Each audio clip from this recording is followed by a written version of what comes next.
پی آئی اے نے 21 سال کی طویل مدت کے بعد خالص منافع حاصل کر لیا۔ سال 2024 میں پی آئی اے نے 9.3 ارب آپریشنل جبکہ 26.2 ارب روپے خالص یا نیٹ منافع کمایا۔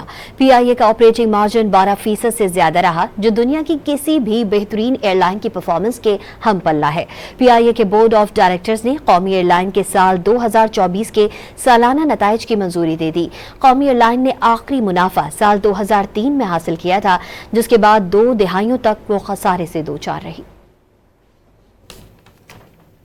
پی آئی اے نے 21 سال کی طویل مدت کے بعد خالص منافع حاصل کر لیا۔ سال 2024 میں پی آئی اے نے 9.3 ارب آپریشنل جبکہ 26.2 ارب روپے خالص یا نیٹ منافع کمایا۔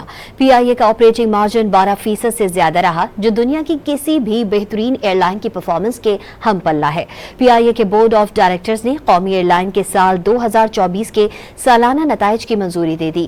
قومی ایئر لائن نے آخری منافع سال 2003 میں حاصل کیا تھا، جس کے بعد 2 دہائیوں تک وہ خسارے سے دوچار رہی۔